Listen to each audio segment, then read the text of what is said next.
bahwa kita manusia hari ini, alat perdagangan yang diperdagangkan itu sejak kita bangun sampai tidur lagi itu sangat mudah terpapar dengan sesuatu yang berasal dari babi. Mengingatkan kita bahwa transaksi yang jual beli itu dibangun atas dasar antarodi. Nah, jemaah yang dimuliakan oleh Allah Subhanahu wa taala, nanti turunannya banyak. Jadi antarodi ini boleh jadi jemaah yang dimuliakan oleh Allah Subhanahu wa taala, antarodi dari sisi tidak melanggar syariat. Oh, kan sama-sama ridho, tapi di situ ada bunga. Oh, sama-sama ridho. Ya, di situ ada barang yang kemudian dijual tidak sesuai dengan aturan yang diberikan oleh Allah dan Rasulnya. Anapalah sama-sama riba-riba sikit nggak apa-apa, kan sama-sama ridho. Nggak boleh juga karena bertentangan dengan aturan yang diberikan oleh Allah Subhanahu wa taala. Nah, jemaah yang dimuliakan oleh Allah, itu yang pertama. Jadi sepatutnya seorang pedagang itu ketika dia menjual, ketika dia mendagangkan hasil dagangannya dibangun atas dasar kesepakatan. Termasuk nanti ketika kita misalnya bekerja di sebuah perusahaan, itu ada taken kontrak. Kontrak itu harus dibaca sehingga kemudian kita tahu gaji kita berapa, kalau lembur berapa dibayar. Nah, ketika kita melakukan tanda tangan, ya, kita sudah setuju dengan bunyi kontrak yang ada di dalam, berarti kita sudah menerima kontrak tersebut.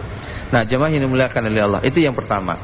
Yang kedua, Rasulullah SAW mengatakan bahwa barang yang menjadi objek transaksi itu harus didasari pada benda ataupun barang yang suci, bukan barang yang bernajis. An Jabir bin Abdullah radhiyallahu anhuma annahu sami'a Rasulullah sallallahu alaihi wasallam yaqul amal fath wa huwa bi Makkah innallaha wa rasuluhu harrama bai'al khamri wal maita wal khinzir wal asnam. Faqila ya Rasulullah ara'aita syuhumal maitah fa innaha yutla biha sufun wa yudhanu bihal julud wa yastahbihu bihan nasu. Faqala la huwa haram. Summa qala Rasulullah sallallahu alaihi wasallam inda dzalika qatalallahu al-yahuda innallaha lamma harrama syuhumaha jamaluhu thumma ba'uhu fa akaluhu thamanah. Jemaah yang dimuliakan oleh Allah Subhanahu wa taala, dari Jabir bin Abdullah radhiyallahu an, bahwa ia mendengar Rasulullah sallallahu alaihi wasallam bersabda ketika Amul Fath, yaitu waktu penaklukan kota Mekah, sesungguhnya Allah dan Rasul telah mengharamkan menjual khamar. Jadi transaksi yang kita lakukan itu adalah benda yang suci, bukan benda yang diharamkan. Maka Rasulullah mengatakan haram menjual khamar, bangkai, daging babi dan berhala.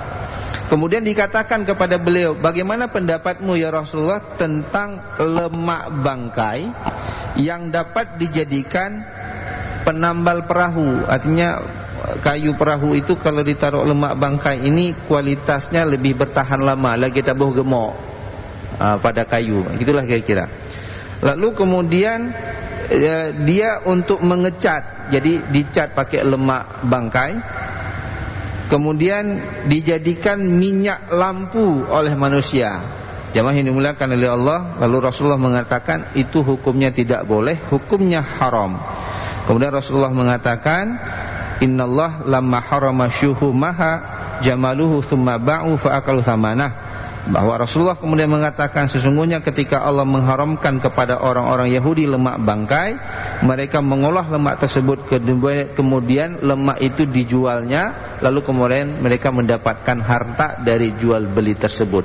Karena sumber lemak itu adalah haram, bangkai. Beda nanti kalau bukan bangkai. Maka karena ainnya itu sudah haram, maka diolah berikutnya menjadi sesuatu yang diperdagangkan, itu juga haram. Kenapa? Karena ain barang tersebut, zat barang tersebut adalah haram. Ibarat babi misalnya, saya dapat informasi dari penelitian yang dilakukan di Kanada, itu 95% babi itu bisa diolah untuk kebutuhan manusia. 95% dari struktur babi. Ya, kalau kita bangun pagi, ya, kemudian kita gosok gigi, itu bisa jadi bulu sikat gigi itu terbuat dari bulu babi. Lalu odol itu ada enzim babi. Lalu setelah kita gosok gigi, minum kopi. Habis minum kopi ada roti. Roti itu juga bisa dibuat dari enzim babi untuk dikembangkan, dilembutkan. Nah, jadi jamaah yang dimuliakan oleh Allah, sampai dalam penelitian itu mengatakan bahwa kita manusia hari ini, alat perdagangan yang diperdagangkan itu sejak kita bangun sampai tidur lagi itu sangat mudah terpapar dengan sesuatu yang berasal dari babi. Nah, karena babi itu hukumnya haram, apapun diolah kemudian itu menjadi haram, karena bendanya itu adalah benda yang tidak suci. Nah, jemaah yang dimuliakan oleh Allah Subhanahu wa taala, satu lagi, Rasulullah sallallahu alaihi wasallam mengatakan tidak boleh ada unsur gharar dalam transaksi jual beli. Nah, jemaah yang dimuliakan oleh Allah, gharar ini ketidakpastian, baik dari sisi kualitas maupun kuantitas. Kita lihat hadisnya. An Abi Hurairah qala naha Rasulullah sallallahu alaihi wasallam an bai'il hasah wa an bai'il gharar. Rasulullah sallallahu alaihi wasallam melarang jual beli gharar. Jual beli gharar ini, jemaah yang dimuliakan oleh Allah Subhanahu wa taala, jual beli yang mana barang kemudian waktu dan tempat penyerahannya itu belum jelas. Contoh di sini, jemaah yang dimuliakan oleh Allah Subhanahu wa taala, la tashtarus samaka fil ma' fa innahu gharar, kata Rasulullah. Janganlah engkau membeli ikan dalam air karena mengandung unsur gharar. Yuk, ikan lagi berenang, nah, itu berapa harganya? Kita tidak tahu berapa kilo ikan tersebut. Maka ditangkap dulu ikannya, ya, jemaah yang dimuliakan oleh Allah, lalu ditunjukkan, baru kemudian transaksi itu dilakukan. Jadi tidak bisa melakukan transaksi jual beli. Beli ikan hiu berapa ton? 1 ton. Harganya berapa? 100 juta. Ini uangnya. Ikannya mana sekarang? Besok kita tangkap. Itu gharar. Belum tentu akan dapat. Jual kendaraan. Ini mobil BPKB-nya udah ada. Ya, berapa harganya? Murah sekali. Harga 50 juta. Mobil Kijang misalnya. Di mana mobilnya? Udah hilang, kita cari dulu. Itu gharar. Tidak jelas kapan barang itu akan sampai kepada kita. Di praktek masyarakat kita ada juga yang sifatnya gharar, beli buah yang masih tumbuh di pohon, masih berbunga. Jadi kita langsung booking satu pohon ini, kita beli. Nah, jemaah yang dimuliakan oleh Allah, kita tidak pasti kualitasnya dan kuantitasnya. Gimana kita tidak pasti? Berapa banyak dari bunga itu yang akan jadi buah? Tapi hari ini sudah dipastikan di awal, tapi kemudian baru akan dipanen beberapa waktu yang akan datang. Nah, jemaah yang dimuliakan oleh Allah, Rasulullah SAW melarang seseorang melakukan jual beli yang itu tidak bisa dipastikan kualitasnya, kuantitasnya, dan kapan penyerahannya. Contoh sederhana yang terakhir, jemaah yang dimuliakan oleh Allah, ketika seseorang melakukan transaksi, dia mengatakan, ini saya beli barang. Kapan barang ini bisa saya dapatkan? Dia bilang, minggu depan. Dalam benak dia, barang itu nggak mungkin bisa diserahkan minggu depan. Cuman jangan sampai order ini hilang. Gitu. Ini gharar, jemaah yang dimuliakan oleh Allah. Dan itu sering terjadi. Kita kecewa, kita order barang, ini barang ini siap ya. Nanti ya menjien bacut lah, laki maaf telak sikit.